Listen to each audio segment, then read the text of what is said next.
Alors, bienvenue à toutes et à tous. On est vraiment ravis de vous accueillir pour ce nouveau talk dans le cadre de Women in Africa. On est ravis aujourd'hui d'accueillir Mouna Daoudi Fassi, DG de Sodexo Maroc. Bonjour Mouna. Bonjour Hanan. Alors, ravi de vous accueillir. Juste avant qu'on entre dans le vif du sujet et dans le thème de votre intervention, est-ce que vous pouvez nous présenter d'abord en quelques mots Sodexo et Sodexo Maroc? Écoutez, bonjour à toutes et à tous. Je suis d'abord ravie d'avoir cette occasion, grâce à ce We Are Talk, de partager un moment privilégié sur un sujet qui est un sujet interpellant. Et oui, Hanan, avant peut-être de rentrer dans le vif du sujet, j'ai juste présenté Sodexo brièvement. Donc, pour ceux qui ne connaissent pas la marque Sodexo, Sodexo, c'est le leader mondial des services de qualité de vie. Alors, qu'est-ce qu'on entend par service de qualité de vie concrètement? Comment ça se traduit en métier? C'est tout simplement des métiers de la restauration, des métiers du facility management. Alors, la restauration, c'est plutôt la restauration collective, hein, en entreprise, dans le milieu scolaire, au sein des établissements de soins. Les métiers du facility management, ce sont les métiers qui couvrent le nettoyage, la réception, la maintenance des bâtiments et également les services à la personne. Nous couvrons également un autre métier qui est le métier d'émission des chèques et des cartes de service, dont le produit le plus connu est le chèque ou la carte restaurant. Donc voilà, ce sont les métiers de Sodexo. Et Sodexo Maroc, c'est une filiale à 100% du groupe Sodexo qui a été créée en 1999 et qui emploie plus de 1000 collaborateurs au service d'un peu plus de 80 clients. Merci. Alors maintenant, pour rentrer dans le vif de notre conversation, vous avez choisi le thème de l'empathie aujourd'hui. Pourquoi avoir choisi cet axe de discussion et qu'est-ce que représente ce mot pour vous? Pourquoi est-ce que vous y êtes aussi sensible? Je dirais, en effet, le sujet qui nous rassemble aujourd'hui est un sujet qui me tient particulièrement à cœur, car en fait, il a jalonné tout mon parcours professionnel. Et j'ai estimé que j'ai pu profiter de l'empathie et qu'en retour, je m'emploie à aussi faire bénéficier de l'empathie de mes équipes. Et j'irai même jusqu'à dire que c'est une valeur qui m'a portée tout au long de ma carrière et qui a été quelque part une force motrice dans mes accomplissements, dans mon développement personnel. Et quand je dis que c'est une valeur dont j'ai bénéficié à titre personnel, c'est tout simplement et très concrètement que mon chemin au sein du groupe Sodexo a pu croiser des managers, a pu croiser des mentors et parfois des sponsors qui avaient cette dimension empathique et qui, à travers leur comportement, finalement, m'ont entourée de bienveillance et ont nourri ma confiance. Et c'est en ça que je trouve que l'empathie est quelque chose d'extrêmement puissant. Et c'est d'ailleurs ce qui m'a permis d'évoluer dans différentes fonctions au sein du groupe Sodexo, que j'avais rejoint en 1999, donc c'est déjà un petit moment, et que j'avais rejoint en tant que jeune stagiaire en assurance qualité pour un stage de 6 mois qui se sont transformés en une carrière d'un peu plus de 20 ans. Et aujourd'hui, j'irai avec le recul, le fait d'avoir pu évoluer d'une fonction à une autre, d'un poste à l'autre, surtout que les fonctions ont été assez éloignées, puisque j'ai commencé, comme je disais, dans la qualité, en tant que responsable d'assurance qualité. J'ai pu ensuite évoluer vers une direction marketing au sein de Sodexo Santé, une très très jolie filiale en France. Et quelques temps après, j'ai évolué vers le poste de directrice marketing stratégique pour couvrir l'ensemble des segments de marché, que ce soit l'entreprise, la santé ou que ce soit l'éducation. Et en 2009, j'ai eu aussi la chance de découvrir une autre activité, donc l'activité des chèques et des cartes de service, au sein de cette filiale Sodexo France Beneficiary Awards. Et j'ai eu la chance de pouvoir, en tant que directrice marketing, en tant que directrice développement et stratégie, et j'ai eu la chance de pouvoir accompagner un projet de fusion. Et en fait, avec le recul, ces fonctions-là étaient différentes. Le point commun, c'était la recherche aussi d'un challenge. Et ce challenge avait besoin d'une bonne dose de confiance. Et je dirais que c'est d'abord la confiance qui m'a été accordée, qui a elle-même nourri ma propre confiance, qui a nourri mes capacités d'apprentissage et qui a nourri mon envie de dépassement. Et cette confiance m'a permis aussi de relever d'autres challenges. Je n'aurais pas pu imaginer, quand ça a été comme cela a été le cas, à peine 2 ans après avoir rejoint le groupe Sodexo, j'avais émis le souhait de poursuivre une formation à Harvard. Je venais d'arriver, j'avais 2 ans d'expérience. Et je ne vous cache pas, à la fois à l'époque, mon enthousiasme et ma reconnaissance quand l'entreprise m'a accompagnée dans ce projet. Et je dirais que c'est grâce à l'empathie de mon manager à l'époque qui a bien compris combien ce désir était important pour moi, qu'il a bien voulu me soutenir et qui a bien compris que cette envie pouvait aussi être bénéfique à l'entreprise. Donc, voilà, quand je dis ça, ça peut paraître un peu un parcours, je dirais, un peu idéal, et on pourrait se dire, bon, c'est plus une question de chance qu'une question d'empathie ou une question de confiance. Mais voilà, je voudrais quand même affirmer qu'il ne s'agissait pas, que ce n'est pas une simple histoire de chance, au détail près que l'empathie, comme la chance, c'est quelque chose qui se provoque. Et que pour pouvoir bénéficier de l'empathie, il faut savoir faire preuve d'empathie. Et qu'un bon professionnel, un bon collaborateur doit être aussi capable de faire preuve d'empathie envers son manager, de comprendre ses attentes et quelque part d'être aussi à ses côtés pour le soutenir dans ses enjeux. Voilà, si on peut juste…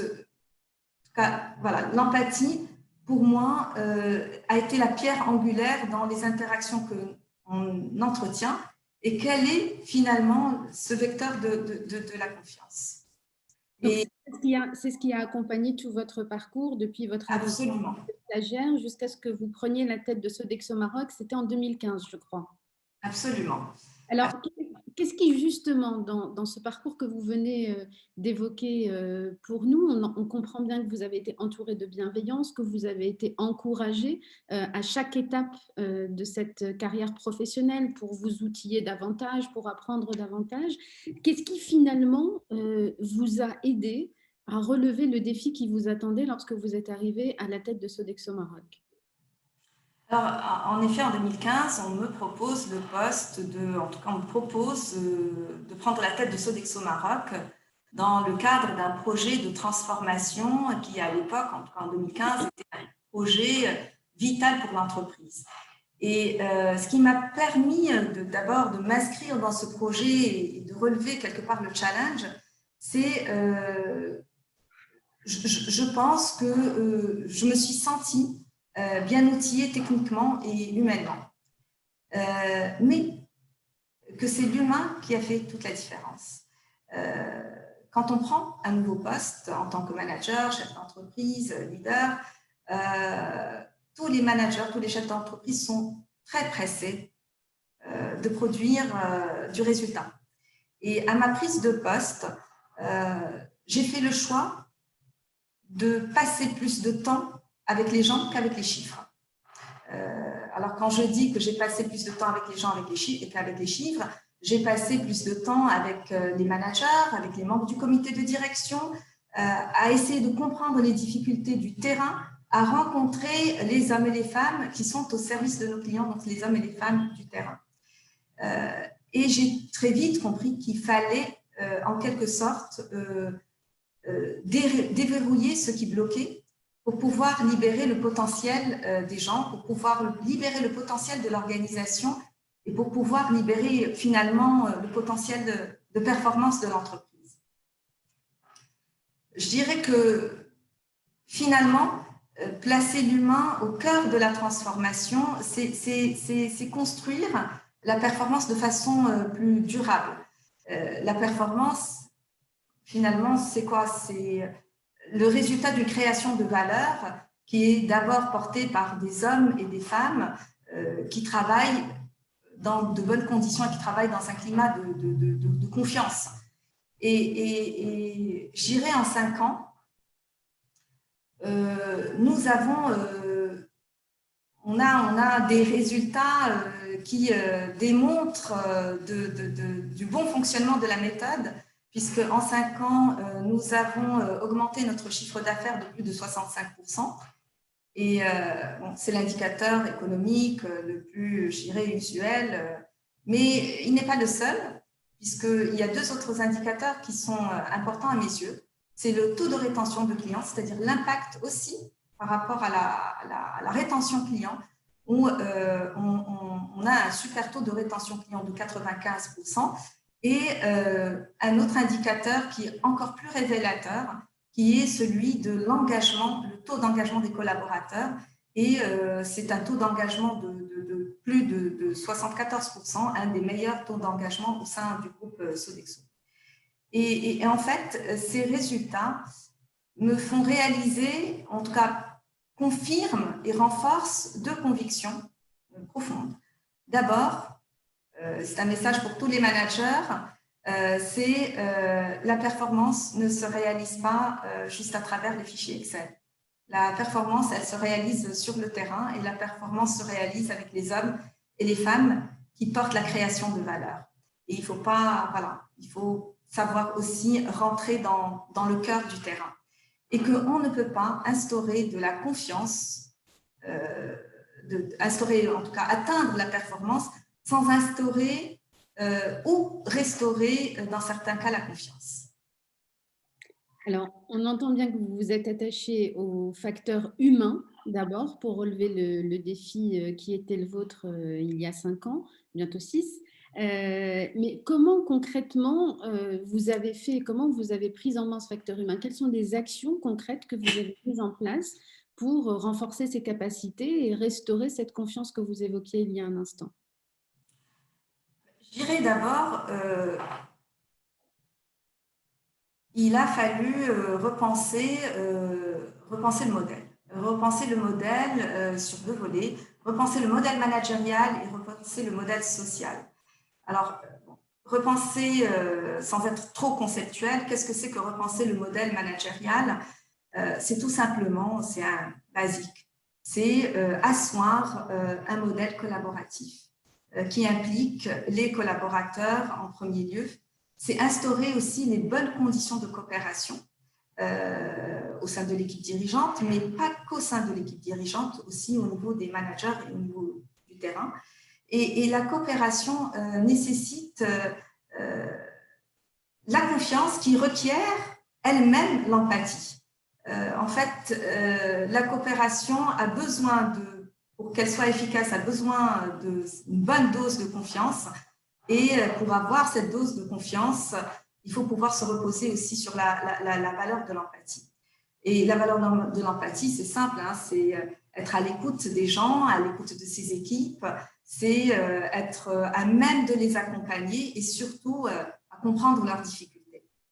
Et je dirais même que l'empathie, ce n'est pas un altruisme béat. C'est une valeur qui se doit d'être efficace. C'est aider un collaborateur pour qu'il se sente à l'aise dans sa fonction, dans ses responsabilités, dans son job. C'est comprendre ses difficultés sans jugement de valeur et surtout l'aider à les dépasser, c'est faire avec lui.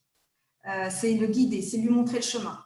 Et instaurer la confiance, c'est aussi éviter qu'un collaborateur soit tétanisé, et ça arrive beaucoup plus souvent qu'on le pense, tétanisé tétanisé par la peur de l'échec, voilà, ce qui peut être parfois bloquant.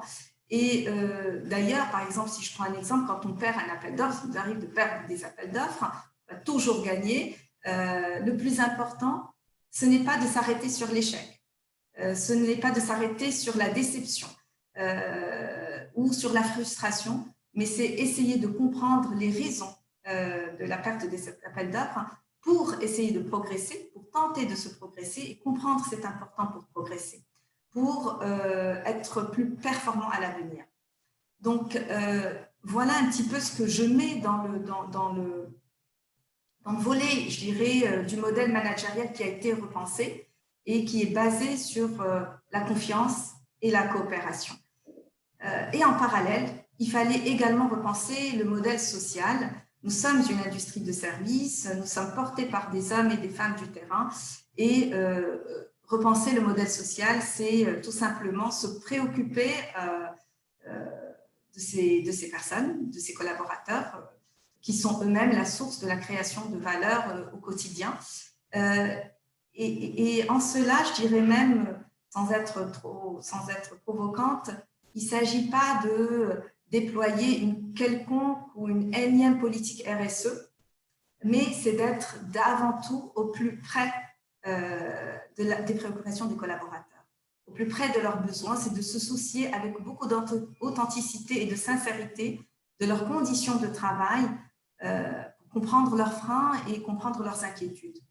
Et d'ailleurs, je dirais, juste entre parenthèses, quand je suis arrivée en 2015 à la tête de Sodexo Maroc, une des choses qui m'avait frappée, c'est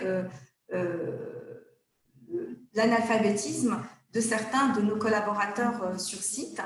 Et nous avions, à juste titre, lancé avec la direction des ressources humaines des cours d'alphabétisation qui ont connu très vite un engouement très important, avec une assiduité remarquable des personnes qui ont donc suivi ces cours, et ce qui démontrait que nous avions pris la bonne décision et que nous avions répondu efficacement et de manière pragmatique à une véritable préoccupation. Et de même, je dirais que récemment et assez récemment, suite au confinement, nous avions décidé de distribuer des tablettes aux collaborateurs afin d'éviter le décrochage scolaire de leurs enfants. Des collaborateurs qui sont de conditions modestes. Et je dirais que cette action, qui n'a pas nécessité, je dirais, beaucoup d'efforts, démontre parfois que les actions les plus simples, les plus authentiques, celles qui répondent vraiment aux besoins et à la véritable préoccupation et qui ne sont pas forcément les plus coûteuses, produisent des effets assez spectaculaires sur l'engagement, sur la motivation, sur le sentiment d'appartenance et sur la reconnaissance. Voilà, je dirais, c'est cette dualité de repenser, de booster un modèle managérial et de repenser et de booster en parallèle, de ne pas oublier le modèle social. Et d'ailleurs, je souligne que l'économique ne s'oppose pas et ne s'oppose jamais au social. Les deux se complètent et l'un est au service de l'autre. Alors, Mouna, vous avez évoqué tout à l'heure les résultats, les progrès effectués en 5 ans. Vous nous avez donné des indicateurs. Mais si on devait synthétiser, quels sont les bénéfices sur un plan strictement humain? Vous venez de décrire une approche centrée sur l'attention portée aux besoins de l'autre. Vous avez évoqué l'alphabétisation. Vous avez évoqué le besoin d'accompagner les enfants des collaborateurs les plus modestes dans une période peut-être compliquée et difficile. Mais comment est-ce qu'on mesure l'impact de l'empathie sur l'humain et donc sur la performance? Je dirais d'abord que c'est la démonstration que j'essaye de faire, c'est que l'empathie est la clé de voûte de la confiance. Et que finalement, l'empathie, c'est ce qui permet de libérer la parole, de libérer l'initiative, de libérer la créativité, de libérer l'innovation. L'empathie est essentielle à la coopération, elle est essentielle à la solidarité, elle est essentielle à l'esprit d'équipe. Et en cela, c'est ce qui permet de renforcer le sentiment d'appartenance. La confiance, c'est ce qui nourrit l'envie de gagner. Et dans l'entreprise, l'envie, en tout cas pour nous, l'envie de gagner, ça prend différentes facettes. C'est gagner un nouveau contrat, c'est attirer de nouveaux talents, c'est faire grandir des collaborateurs, c'est faire aboutir un projet. Et gagner, quand on est dans cet esprit-là, je dirais qu'on a autant envie de gagner pour soi que pour les autres, que pour ses équipes. Et d'ailleurs, l'énergie qui se dégage de la cohésion d'une équipe qui se soutient, d'une équipe qui se fait confiance, d'une équipe qui est solidaire, cette énergie est puissante. Elle est vraiment puissante. Et parce que, tout simplement, les défis ne sont pas perçus comme une menace, comme une difficulté, mais ils sont plutôt perçus comme une opportunité, je dirais, une nouvelle opportunité, une occasion de progresser, une occasion d'être plus performant. Et du coup, il y a une dynamique qui se met en place, c'est la dynamique de la performance. Et je dirais, quand on a goûté à un succès collectif, ça devient très, très vite addictif. On a envie d'y retourner, on a envie de partager l'adrénaline, une adrénaline collective. Et je rajouterais aussi que l'empathie, et c'est très important, ce n'est pas quelque chose qui se décrète. Ce n'est pas un petit pansement que l'on va mettre de façon conjoncturelle, que l'on va appliquer et pour masquer des failles que l'on pourrait retirer par la suite. L'empathie, c'est structurel. L'empathie, c'est un état d'esprit qui se pratique au quotidien. Et l'intention de bienveillance doit être sincère, doit être authentique. Notre façon de nous comporter a une incidence, a un impact sur les autres. Et sur ce registre, l'exemplarité est clé. Alors, Mouna, on entend bien que cette empathie, finalement, génère un cercle vertueux, puisqu'en remettant en branle le facteur humain, on arrive à la performance économique, et qu'en même temps, en mobilisant les gens par la confiance qu'on leur redonne, on arrive à créer une cohésion et un bel esprit d'équipe. Donc, on comprend que finalement, c'est une, je ne sais pas s'il faut dire qualité ou un levier que tout leader devrait considérer comme essentiel. Est-ce que vous considérez que c'est le cas? Est-ce que vous considérez que c'est une qualité qui est suffisamment prise en compte et surtout une qualité qui est souvent assimilée aux femmes? Cette vertu d'empathie serait plus féminine que masculine. Je vous vois sourire, j'imagine que ce sont des positions qui doivent vous donner à réfléchir, mais qu'en pensez-vous justement? Bon, j'entends le sens de la question, en tout cas je le devine. Je dirais tout d'abord, avant tout, je voudrais d'abord évacuer un point, celui qui laisserait dire que l'empathie pourrait être synonyme de mollesse, de sensiblerie, de faiblesse. L'empathie, c'est le plus petit dénominateur, en tout cas c'est le dénominateur commun de l'intelligence émotionnelle. Et l'empathie ne s'oppose ni à la fermeté, ni à la rigueur, ni à l'exigence, ni au souhait de performance, tout au contraire. L'empathie, c'est un facilitateur. Quand on est chef d'entreprise, quand on est manager, quand on est leader, on est amené à prendre des décisions parfois qui sont des décisions difficiles. Quand on a de l'empathie, quand on a pratiqué l'empathie, quand on connaît le pouvoir de l'empathie, on sait poser des décisions qui soient les plus justes possibles. Et les décisions les plus justes sont les plus faciles à prendre. Donc, pour répondre un peu directement à la question, l'empathie, c'est une valeur humaine. Donc, elle n'est pas attribuée aux hommes, elle n'a pas de genre, elle n'est pas attribuée ni aux hommes ni aux femmes. Et en cela, il faut un peu éviter de tomber dans des clivages qui pourraient être stériles. Tout simplement, moi je dirais l'empathie, il faut en prendre conscience. Il faut prendre conscience de son pouvoir, parce que prendre conscience de son pouvoir, c'est un énorme pas, vers le bien-être et c'est un énorme pas vers la performance. Alors, vous dites que tout leader devrait pouvoir mobiliser cette qualité qui est d'abord humaine. Donc ça, c'est c'est j'allais dire, le producteur de l'empathie, mais c'est le récipiendaire. C'est une question que pose Maria Fernandez.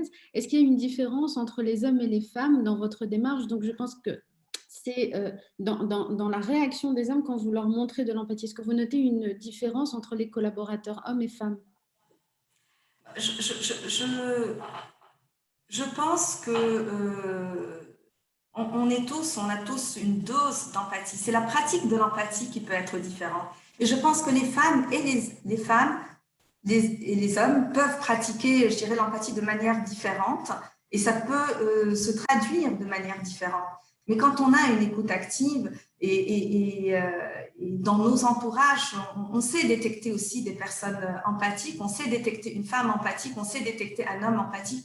Moi, sincèrement, je ne vois pas de différence.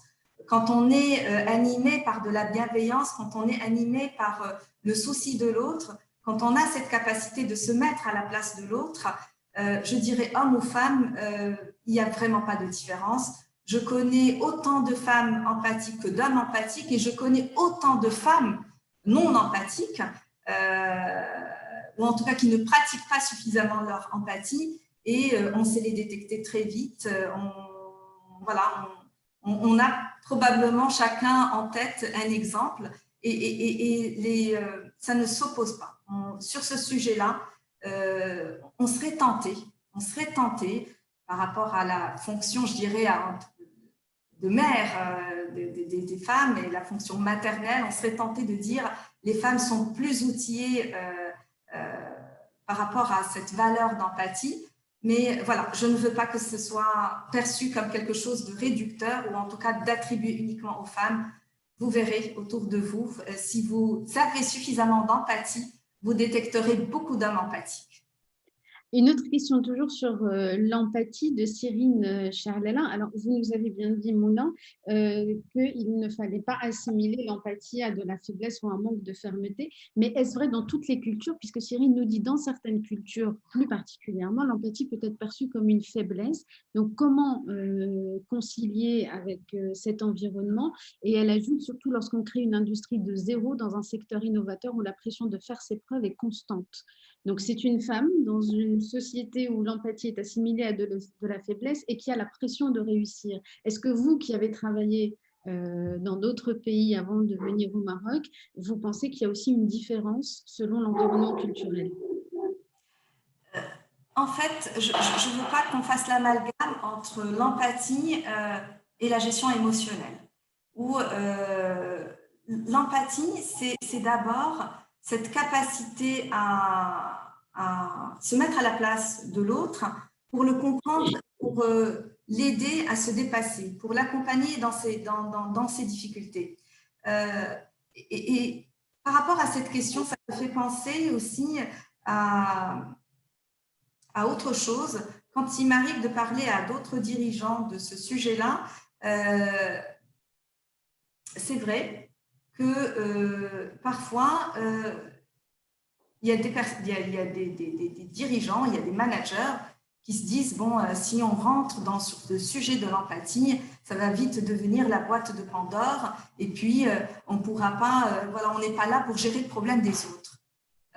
L'empathie, c'est pas ça, c'est pas gérer les problèmes des autres.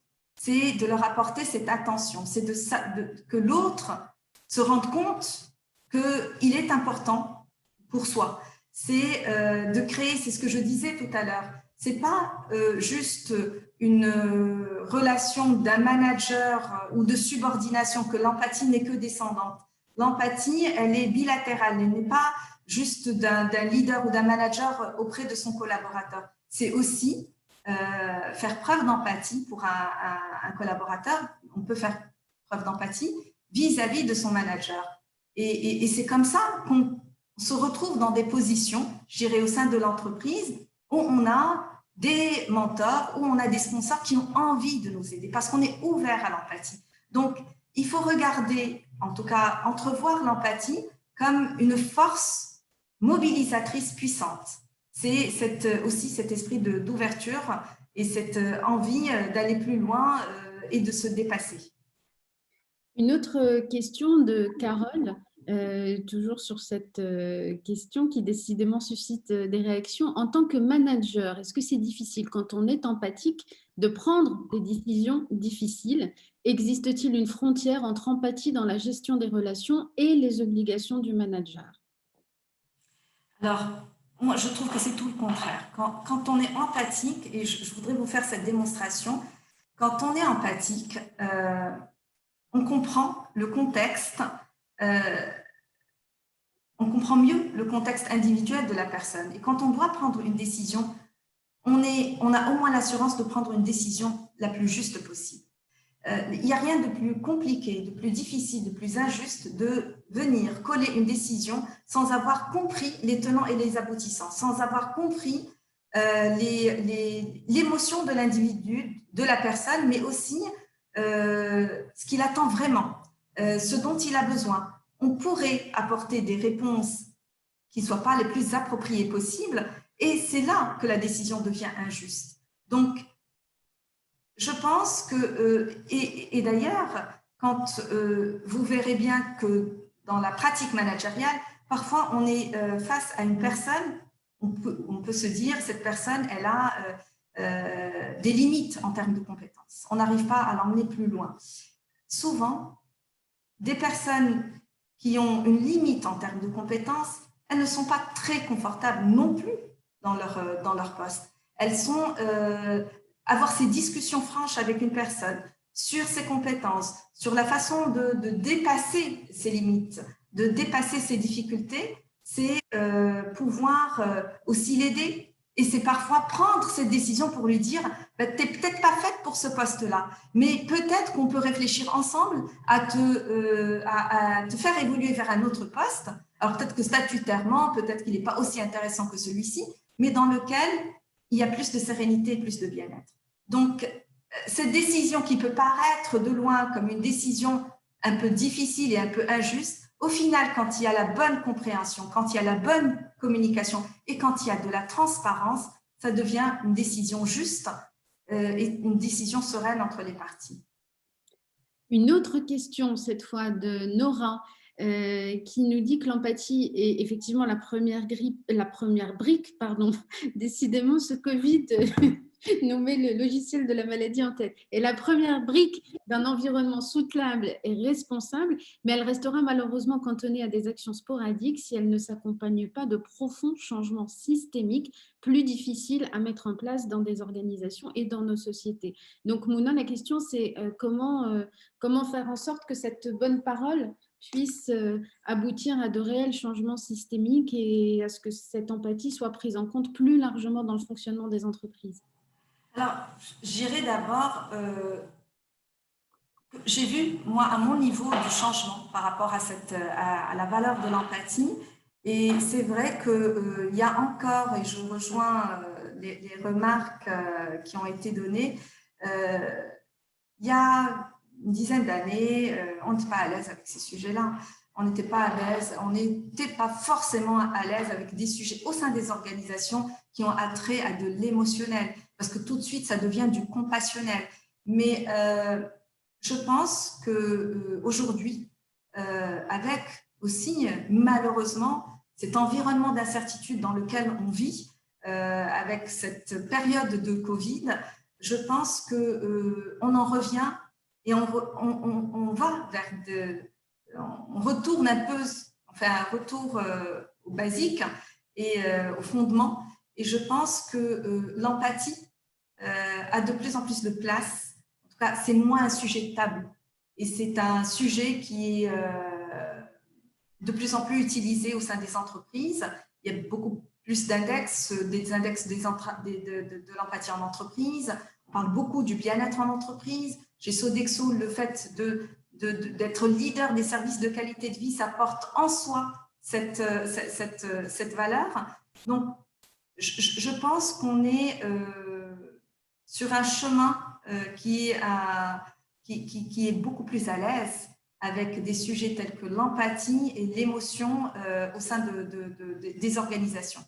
Je suis plutôt confiante sur le fait que ce ne soit pas un sujet ni ringard ni tabou, mais qu'on y verra de plus en plus les bénéfices Et dans ces moments d'incertitude, c'est quelque chose qui va devenir clé. Ni ringard, ni féminin. Non, ni ringard, ni... Oui, surtout pas. Une question de Hermine qui nous dit: je suis DRH d'une entreprise agroalimentaire. La proximité, les échanges, les attitudes associées à une bonne communication en interne et un respect des engagements me semblent essentiels. Qu'en pensez-vous? Oui. Alors bravo, oui, je suis totalement alignée. Je dirais même que la confiance, si je devais résumer, elle a 4 ingrédients. La confiance, c'est l'empathie. C'est d'abord, il y a l'ingrédient de l'empathie, il y a l'ingrédient de la transparence, il y a l'ingrédient de l'implication des collaborateurs et il y a un 4e ingrédient qui est celui de l'engagement, le respect de l'engagement. Quand on a ces 4 ingrédients, ça devient une formule magique. Et l'empathie associée à ces 3 autres valeurs de transparence, d'engagement, d'implication, crée et renforce la confiance. Et quand on a un climat de confiance au sein d'une organisation, on voit tout de suite son impact sur les personnes, son impact par exemple sur le taux d'absentéisme. Il y a une corrélation absolument importante sur le climat, le bien-être au travail et l'absentéisme. Ça a un impact sur la productivité et ça a forcément un impact sur la performance. Donc oui, le climat de confiance est un climat propice à la performance. Et je rajouterai une petite remarque à l'attention des DRH et à l'attention de tous ceux qui nous écoutent. Un climat de confiance, ce n'est pas délégué aux directions des ressources humaines qui font un travail absolument formidable. Moi, j'ai une relation très étroite avec mon directeur des ressources humaines. Il est extrêmement impliqué dans les prises de décision, mais je ne lui délègue pas le climat de l'entreprise. Il y contribue, le comité de direction y contribue. Les DRH n'ont pas de baguette magique pour transformer un climat délétère en un climat de confiance. C'est d'abord la préoccupation d'un comité de direction et les DRH, en effet, sont facilitateurs de cela. Une question de Martin, qui pour le coup est bienveillante avec vous, Mouna. Elle vous demande: est-ce que vous avez eu à défendre votre approche en interne, par exemple vis-à-vis d'un conseil d'administration, et quels sont les arguments que vous avez dû utiliser pour vaincre d'éventuelles réticences? Alors, sincèrement, je n'ai pas tellement eu à défendre cet argument parce que ce n'était pas pour moi un argument et ça ne l'est pas vraiment. C'est un comportement, c'est mon attitude, qui a été renforcée tout au long de mon expérience. C'est qu'à chaque fois que j'ai dû relever un défi, chaque fois qu'on m'a proposé une nouvelle mission, la première des choses que j'ai faites, qui était assez naturelle pour moi, mais ce n'est pas parce que c'était naturel que c'était suffisant. Il faut quand même le pratiquer tout le temps. C'est de me dire, il faut que je comprenne, il faut que j'ai cette curiosité. Et comprendre, c'est comprendre le contexte et forcément comprendre les gens, et forcément comprendre les intérêts, comprendre les difficultés, comprendre les biais. Donc, cette curiosité qui nous amène à une plus grande compréhension nous rend plus intelligents. Et donc, on n'a pas besoin d'apporter un argument sur l'intelligence. Chali Fatou Diop est d'accord. Elle dit tout à fait, c'est une question de culture d'organisation dont les porteurs doivent être le comité managérial avec le support des RH. Une question de Florence. Elle vous demande s'il y a une limite à ne pas franchir dans l'empathie dont on peut témoigner à l'égard de ces équipes. Je vois parfaitement j'imagine ce qui se cache derrière cette question. J'irai la limite que l'on y met, c'est ce qu'on est capable de prendre comme responsabilité vis-à-vis des autres. C'est la seule limite. Mais je suis d'accord que tout est une question de modération et d'équilibre et en tout. Même sur ce sujet-là, qui est le sujet de l'empathie, il faut savoir aussi être dans la modération. Parce que comprendre pour aider les autres, oui, mais ce n'est pas faire à la place des autres. la limite, ça devient ce manager tellement empathique qu'au lieu d'aider, de faire grandir les autres, de les aider, d'aider son collaborateur à ce qu'il puisse dépasser ses difficultés, à ce qu'il puisse progresser, à ce qu'il puisse renforcer sa propre confiance, par excès, je dirais, et ce n'est pas un excès d'empathie, par une empathie qui est mal maîtrisée, pourrait se retrouver dans la situation de faire à la place d'eux. Et là, on tombe dans un travers qui est absolument contre-productif. Une question de Valérie. Elle vous demande, est-ce que l'empathie devient pour vous un critère d'embauche? Je vous dirais pour moi, oui. Moi, parce que voilà, naturellement, je pose une question. Je pose une question pendant mes entretiens, quand je fais les entretiens d'embauche, qui est une question qui peut paraître parfois un peu saugrenue, mais je pose la question à la personne si elle a un tempérament joyeux, si elle est femme. Alors parfois on me regarde en se disant, mais est-ce qu'on est au bon entretien de recrutement? Mais c'est important de sentir les gens, c'est important de sentir leur légèreté. On travaille tous, notre environnement de travail, on y passe plus de temps qu'à la maison, plus de temps parfois avec ses enfants, avec son mari, en famille. Donc, il s'agit d'arriver tous les matins au bureau avec un grand sourire et avec une envie de rencontrer, de discuter avec ses collaborateurs, avec ses équipes, et d'être dans un climat de légèreté et un climat joyeux. Donc, oui, je tente pendant l'entretien d'embauche de déceler les personnes qui sont capables de contribuer au bon climat interne et de s'intégrer, d'être coopératif avec les autres membres de l'équipe. Alors, Mouna, on entend bien que cette empathie qui restaure la confiance, crée un bien-être au travail, suscite l'engagement des collaborateurs et crée une ambiance propice au déploiement optimal des ressources de chacun. J'ai une question sur toute cette littérature qui fleurit depuis maintenant quelques années sur cette idée de bonheur au travail. Vous qui accordez tellement d'importance à cette question d'empathie, quel est votre regard là-dessus? Parce qu'on en entend beaucoup parler. Est-ce qu'on parle de la même chose? Ben, je dirais, c'est comme tout, hein. Il y a du vrai, il y a du fake. Donc, c'est l'intention qui compte. Mais c'est clair, la question qui se pose, est-ce que le bien-être au travail est facteur de performance? Je ne sais pas comment pouvoir le démontrer de façon plus claire qu'à travers mon expérience. En tout cas, moi, je l'ai expérimenté et je peux cautionner et garantir qu'une empathie en entreprise, elle conduit à un climat de confiance et qu'un climat de confiance conduit forcément à la performance. Donc oui, le bien-être au travail a toute sa place dans la littérature et fort heureusement, il y a de plus en plus de littérature sur le sujet du bien-être au travail. Je vais prendre la dernière question qui nous a été posée par Nadia, qui demande comment gérer le comportement d'une personne dont la vie privée impacte la vie professionnelle. Et ça me fait penser peut-être à une question aussi, un mot qu'on n'a pas évoqué quand on a évoqué l'empathie, c'est celui d'assistanat. Ça a été un petit peu mentionné avec cette idée de limite à ne pas franchir. Donc, face à quelqu'un dont la vie privée entrave ses réalisations professionnelles, jusqu'où est-ce qu'on peut aller dans la gestion de cette personne avec empathie toujours?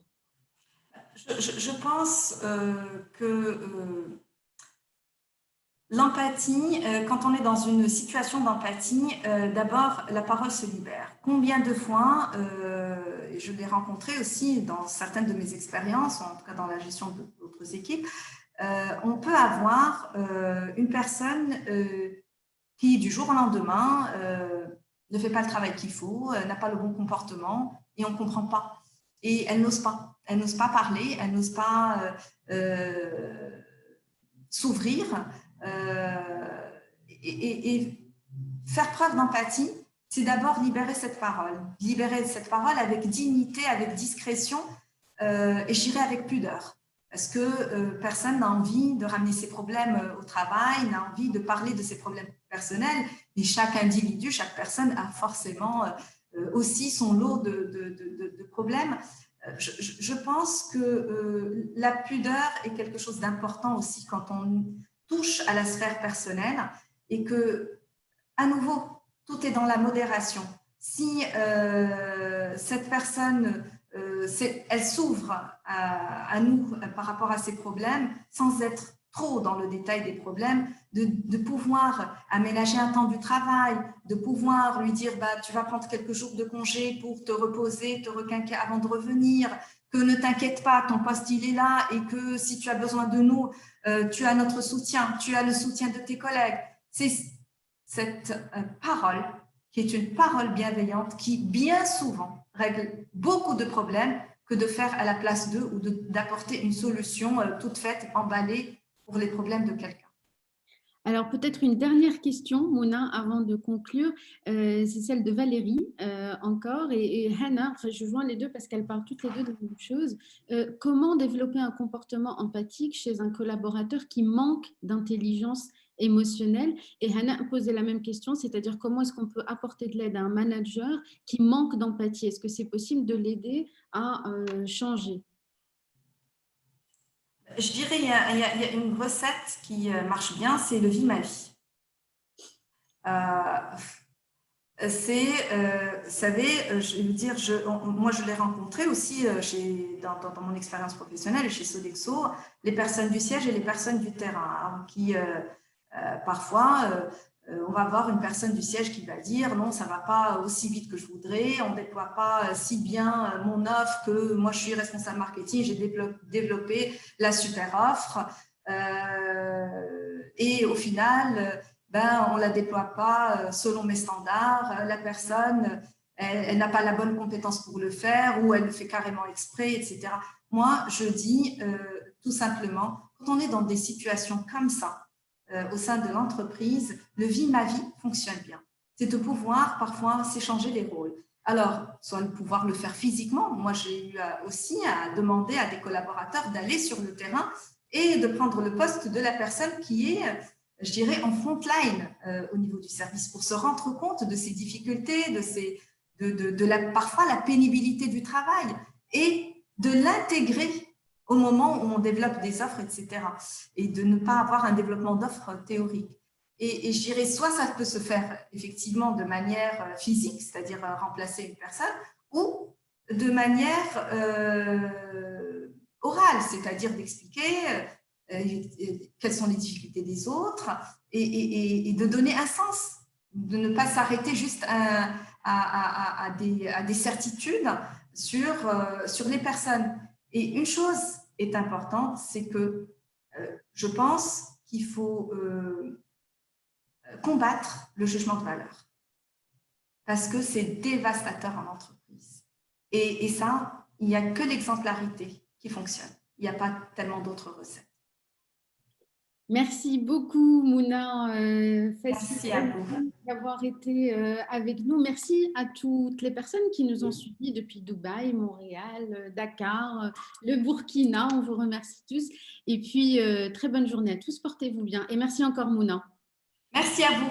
Merci. Bonne journée ou bonne soirée pour certains et certaines. Merci. Au revoir.